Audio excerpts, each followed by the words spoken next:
What does your dangerous face look like? What does your do not mess with me face come across as when you interact with people? Because this element in this funny clip of this dog looking in the mirror, this holds a key to attraction for a lot of men. This can be the missing piece of your dating puzzle if you see what it is and you can integrate it in a healthy way. And that is your aggression, your darkness, your dangerousness. This has been one of the most important things that feminism has knocked out. This is the thing that they're trying to eradicate from men's system from an early age, from being in school. Toxic masculinity. What is the main point around it? It's the aggression. It's the ability to be dangerous. Now, are there, of course, negative sides to that? No one's arguing that there isn't. But if you throw the baby out with the bathwater and say all of this negative aggression shouldn't be in my system, that's not the answer. It's not to eradicate it from your system, it's to integrate it in a healthy way. Because men who don't have this, like this dog that's like practicing its bark, it's like, don't mess with me. I am not someone to be messed with. I can be your friend, I can smile, I can laugh, I can be loving, but you do not want to cross my boundaries. If a man doesn't have that capacity, if he's just all nice and I'm harmless and everything's fine, that guy will attract the worst person. I've seen this with clients. The guys who come in and they're like, I wouldn't hurt a fly and I'm super harmless and they just would never do anything bad. Like I hear legit experiences of these guys having bosses that were like psychopaths or like narcissists and completely like took these men into dark places, or they've got involved with like toxic women who've just dragged them down and completely demolished their self-esteem.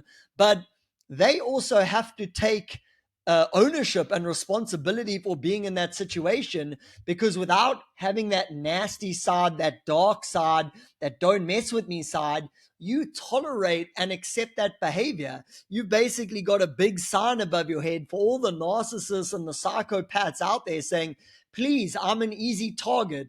I will not do anything no matter how much you violate my boundaries. And that's not a good place to be for a human being, and it's especially not a good place to be for a man. Okay, think of it like an electric fence. Like, again, these psychopaths, these narcissists, they'll come up and they'll test your fence and they'll hit the fence and they'll see what happens. Then they say, okay, nothing happened when I hit this fence. There's no boundaries, there's no nastiness, there's no pushback. Cool, I'm gonna get the wire clippers out, I'm gonna cut this fence, and I'm gonna walk right in and do whatever I want, because there's nothing protecting it. There's no protection. There's no layer saying, no, you're not going to get in here. But these psychopaths and narcissists will go around to many people. They'll touch a fence and it'll give a shock. They're like, okay, don't want to go in with that guy. He's got a bit of a bite. There might be a consequence if I carry on in this path. So they'll keep tapping fences, tapping fences, tapping fences until they see, haha, no consequence here, no electric shock, no dangerous here. Boom, get out the wire clippers and they'll walk right into you and they'll destroy a big piece of your life. Whether this is a man in the form of a boss or something like that, it could have even been a parent, or in the form of a woman, where it's like you're just standing there, she's screaming at you, comparing you to her ex-boyfriends, how you're not as good as them. She's calling you names, disgusting names, dickhead, I hate you, I wish we were never together. And you're just standing there and maybe like a little bit sad or something, but she just feels like she can get away with that behavior from you, with you, in front of you, in your presence. And this just doesn't make for good relationships. This doesn't make for a strong man. Are those the type of men that you respect? No, those men are what you call harmless. Jesse Elder likes to point out the difference between harmless and peaceful. Peaceful means I can be dangerous and violent, but in this moment, I'm choosing not to.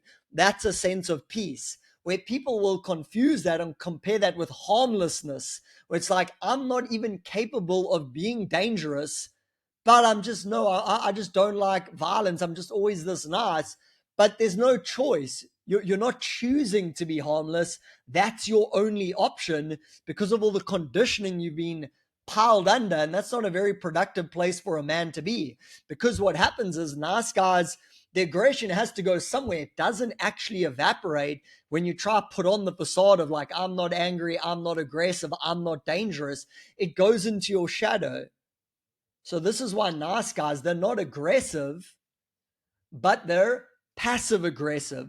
So if you think of aggression on a scale of 0 to 10, 0 being nice guy, I'm fine, nothing ever bothers me, and 10 is like raging, like volcano explosion. The nice guy lives from 0 to 1, nothing ever bothers me, nothing ever bothers me, and then he explodes to like 9 and 10. I used to have episodes of this, I'm fine, I'm fine, I'm fine, and then like every, I don't know, year, couple months, every couple years, just completely blow up in an angry rage fit, usually in a situation that doesn't warrant it all, because I never stepped up for my own self and my own boundaries when I was supposed to.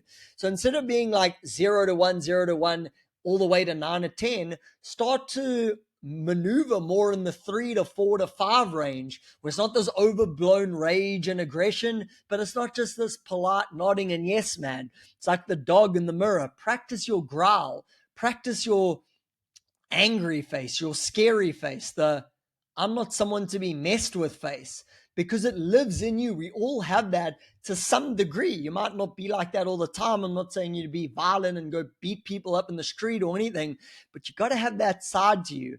And guess what? We're not going to go into that, but women love that. That's why women love dangerous men. Even though he's a terrible guy, never texts her, forgets about her birthday all the time, but he's got that dangerous element in her, and she doesn't even know why. Something's pulling her towards that man. So be the nice guy, be the courteous guy, be the gentleman, but also have that dark side, have that potential to be aggressive. And it's very potent and powerful. If you need some help with that, please reach out to me. This is what I do in my coaching. And I want to help men activate, integrate that aggressive part of themselves so they can have loving, desire-based relationships with women that they meet and create a dating life that's getting rid of the loneliness and creates that connection and something deep and meaningful as well. So yeah, feel free to message me on Facebook at Daniel White if you feel like that's something you could use some help with. Thanks for tuning in, and I will see you in the next video. Bye-bye.